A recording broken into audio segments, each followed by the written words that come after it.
Welcome back everyone to the Vintage Sewing Machine Garage YouTube channel. Today I am showing you 3 bobbins and several piles of threads in different colors. There is a reason to this, I promise. Some of you who are not strangers to sewing may know why you can end up with lots of broken threads. I shouldn't say broken, but sections of thread on a bobbin. And it's very helpful to know this if you're not expecting it. So let's say you get a bobbin and maybe some wonderful bobbins came with your vintage sewing machine. This often happens.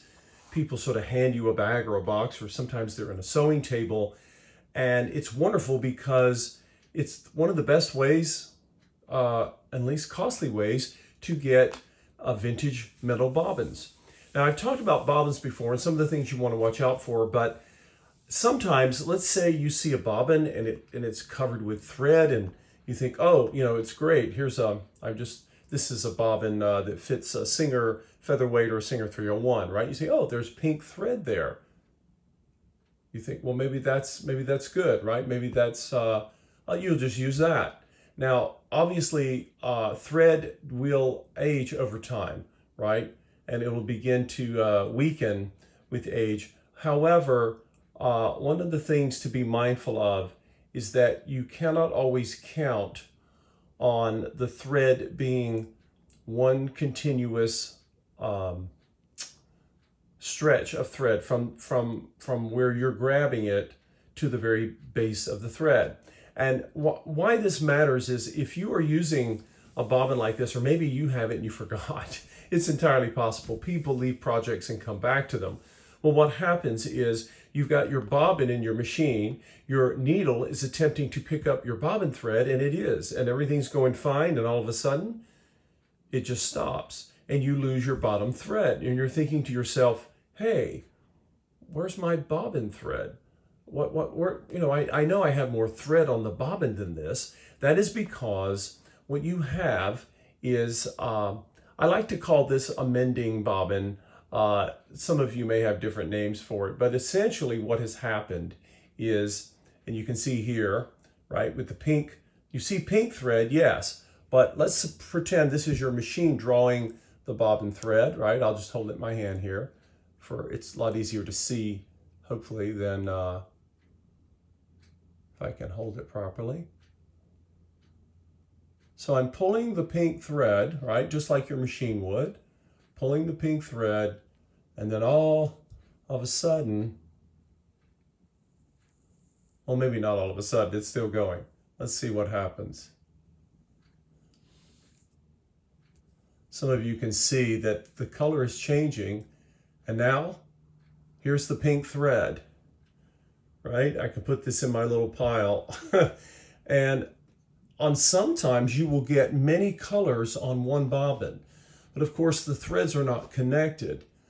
And you might think, oh, that could be a neat effect. You can buy thread that is multicolored. But in this case, it's a pain because you're thinking, hey, what happened? And now you have to stop.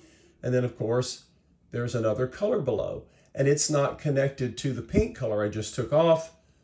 So now you have to, first of all, we have to figure out where that dark thread is and where it picks up.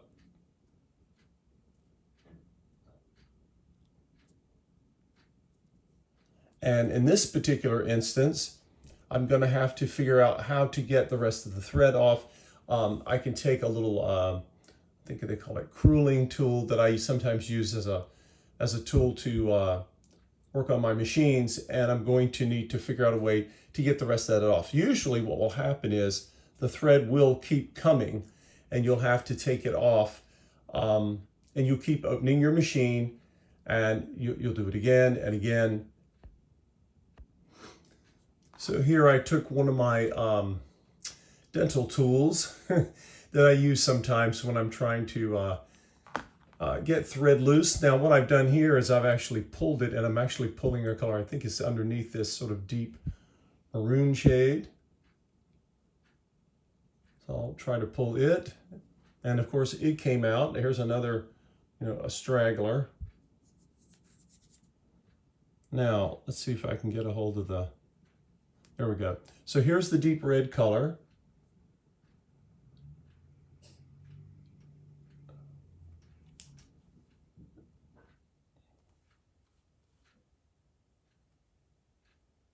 And I'm pulling it. And you don't know until you get to the very end and you've emptied all the thread out of the bobbin. You don't know how many colors are in there sometimes. Sometimes you can see them.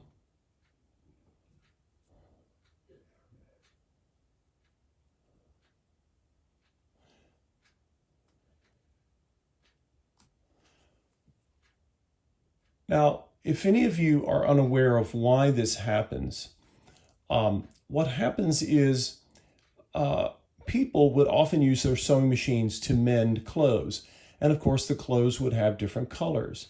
And so what did they do? Well, they would simply have a bobbin that they would use for mending.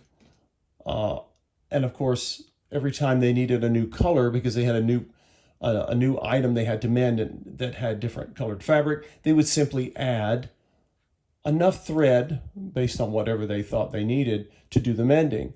And they would just keep doing this over and over. And so you end up with these bobbins that have short, relatively short,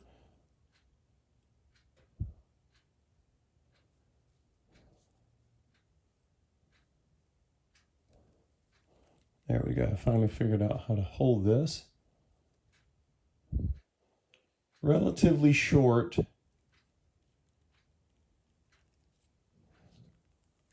Now this one's fairly long, so whoever did this must have had a lot. It could also be that they had a full bobbin of this sort of deep red thread, and then they had used part of it, and then they would simply say, well, I'll just grab a bobbin and add some more colors.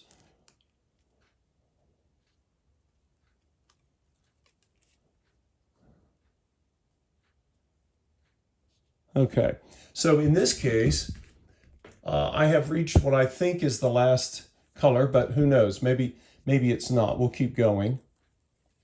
Because again, this thread doesn't feel weak, but you never know until you sew with thread. Sometimes people have gotten away with using older thread, but of course, whether it's a cotton or even a polyester thread, old thread can cause issues. So how old? I couldn't really tell you. Maybe some of my viewers will know. Good grief.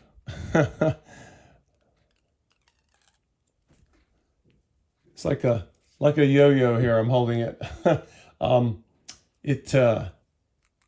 This bobbin didn't wind properly, so it's sometimes the thread sort of tangles on itself on the bobbin.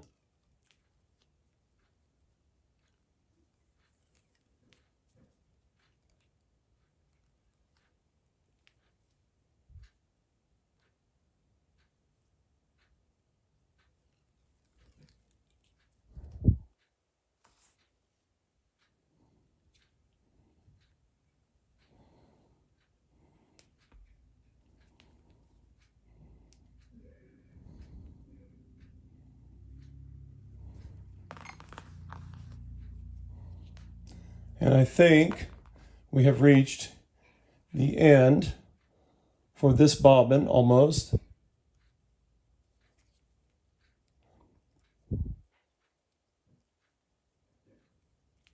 There we go. So we now finally have our bobbin empty and ready to load. So again, when you see a bobbin and you think, oh my gosh, something's wrong with my machine, or is the bobbin having a problem? Am I getting a thread jam? You know, many things in a vintage sewing machine's behavior can point to a problem, and you may think to yourself, well, hey, what is the problem? And you're trying to sort of pinpoint that issue. This is yet another reason why you always want to check your bobbin, especially if you didn't wind it. Okay, you just grab, oh, here's a vintage bobbin, it's got some thread on it, I'll use it. If your bottom thread starts to run out prematurely, you think, wait a minute, I've got plenty of thread on that bobbin.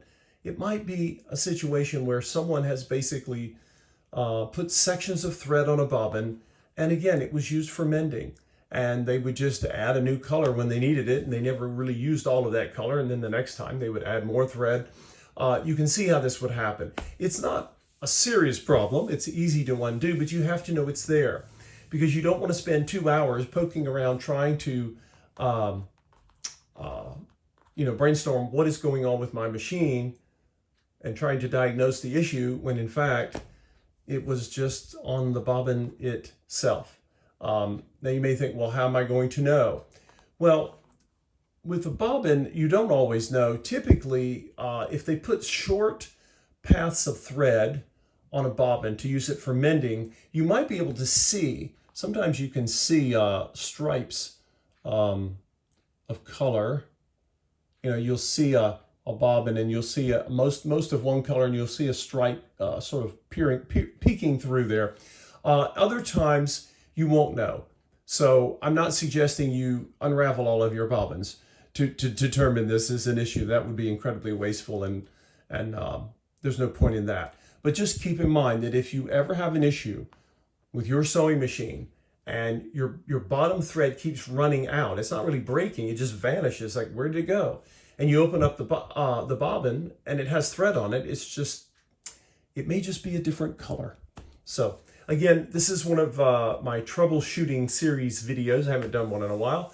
And this happened to me yesterday, and I thought, well, this would be a great opportunity to share with you another hint to trying to figure out what's going on with your machine. And there it is. So there's a purpose for everything, and you can always make a video when you come across something like this. And that's what I do, and that's really the inspiration for many of the videos I've put on the channel. Thank you all for watching.